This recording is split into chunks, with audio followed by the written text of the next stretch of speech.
Após abrir o software do ECU Repair, nós temos aqui a tela inicial, essa tela que estamos mostrando, e temos 3 categorias com informações de ECU: a diesel leve, a categoria diesel pesada e a categoria linha leve. As 3 nos mostrarão informações a respeito de módulos do sistema de injeção. Vamos mostrar para vocês um exemplo muito interessante aqui de uma central da categoria diesel pesada.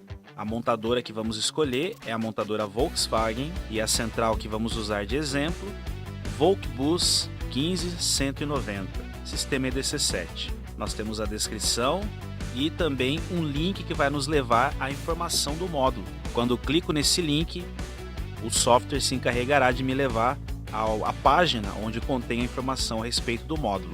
Vemos aqui a imagem do módulo EDC7, tanto o mapeamento da parte superior, o mapeamento da parte inferior, e o software nos ajudará a localizar os componentes de maneira precisa, a saber exatamente qual componente é responsável pelo acionamento de algum item. Por exemplo, se numa situação hipotética temos um defeito no cilindro 3, o injetor não funciona, nós podemos com esse software localizar o componente responsável que justamente vai fazer o controle do injetor 3. E também podemos, ao encontrar o componente, executar alguns testes dinâmicos para chegar a um possível diagnóstico. Por exemplo, aqui nós vemos que ao localizar, ao passar o mouse sobre o componente, ele vai me mostrar exatamente quem é o componente do cilindro 3.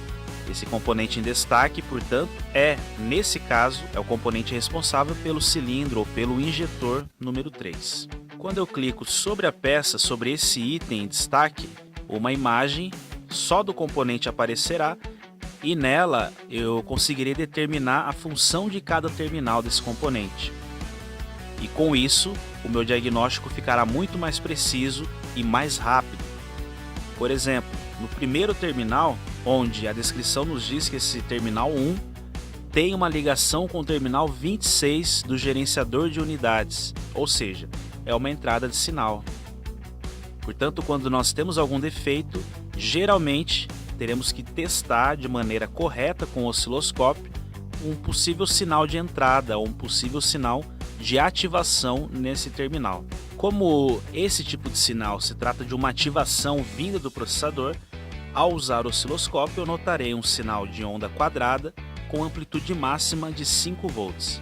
Aqui o terminal 2 é a conexão com o pino do conector C, o pino 12, ou seja, é a saída de sinal para o injetor do cilindro 3. O terminal 3, como podemos ver, é o aterramento. Com todas as informações aqui reunidas, nós facilmente chegaremos a um diagnóstico. Assim, o nosso tempo de localização, de busca e talvez o tempo que perderíamos procurando o defeito, com o software nós já seremos encaminhados então ao componente, a sua localização, e aí será só testar o componente da maneira correta. No exemplo que acabamos de citar, se não tivermos, por exemplo, o sinal relacionado ao pino 1, que é um sinal que vem de um processador, eu terei que procurar então justamente no processador, que nesse caso é um processador dedicado para as unidades, que o software chama de gerenciador de unidades. É esse que está em destaque aqui. Quando eu clico nele, o terminal 26 terá ligação com o terminal 1 do transistor da unidade injetora. Assim poderei checar muitas vezes a trilha, a sua continuidade e também se o processador está liberando ou não o sinal de ativação para o transistor. A vantagem disso tudo é o tempo de localização, tempo que você demoraria para chegar ao diagnóstico com esse software. Da maneira como nós trabalhamos aqui, chegamos aos componentes responsáveis pelo acionamento do injetor 3. Assim ficou muito mais rápido e fácil. Aí foi só chegar, fazer o teste com o osciloscópio e determinar realmente quem é o componente com defeito.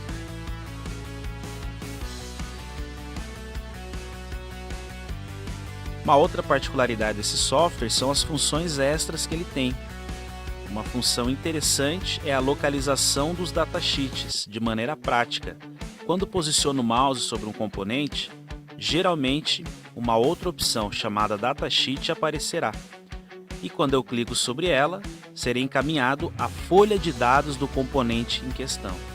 Isso facilita também a busca que eu teria que fazer por toda a rede de internet, pois nesse caso, com um clique já serei encaminhado exatamente para o datasheet da peça, poupando muito tempo de trabalho. Algo interessante também é que o sistema me fornece a descrição detalhada dos conectores. Nós temos aqui então a vista dos conectores SCU e quando eu passo o mouse sobre eles, eles me mostrarão qual a posição desses pinos e a sua numeração. Além também de nos proporcionar o esquema elétrico do chicote da ECU, muito detalhado para possíveis reparos.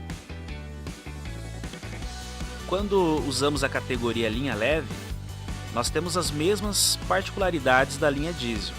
Aqui nós vamos colocar um módulo Volkswagen, CrossFox, uma central ME7530. Ao clicar no link, serei levado também ao mapeamento do módulo. E os exemplos são muito parecidos desses que nós mostramos aqui da linha diesel.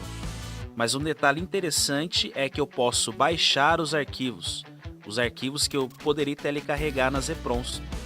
Eu posso fazer o download desses arquivos para justamente reparar defeitos que estão relacionados a mapas ou a arquivos corrompidos. Talvez seja difícil muitas vezes conseguirmos os arquivos originais das ECUs, mas com o software eu poderei fazer o download gratuito dos arquivos de injeção que compõem os sistemas de softwares das centrais automotivas. Também nós temos aliado a tudo isso o uso do osciloscópio. Quando clico sobre um componente e que esse componente nos mostre algum tipo de sinal diferenciado dos outros, uma tag aqui para osciloscópio será aberta, então poderei observar, à medida que passo o mouse sobre os pinos dos componentes, eu verei do lado a tela do osciloscópio e o tipo de sinal que esse componente tem que me fornecer. Isso sem dúvida poupará muito tempo e fará com que o diagnóstico sobre o componente seja muito mais preciso e rápido. Também para clientes que fizeram os cursos de reparo de centrais da Chiptronic, quer seja linha diesel ou leve, poderão nesse mesmo software acessar o material de forma online, com muitas vantagens. Uma das vantagens é que o material online será sempre atualizado e todos os que tiverem acesso a esse material serão beneficiados pela atualização de módulos que com certeza acontecerá. Também, outra questão é que o material online em relação a uma apostila impressa é que com o tempo ele não se deteriorará. Isso também fará com que você tenha sempre um manual de forma impecável. Além de tudo isso, também você contará com um fórum onde as suas questões e dúvidas poderão ser sanadas através de profissionais que estão diretamente ligados a essa área de reparação. Então, qualquer dúvida que você tenha, poderá encontrar a resposta facilmente ao fórum, que você terá também acesso com o uso do software.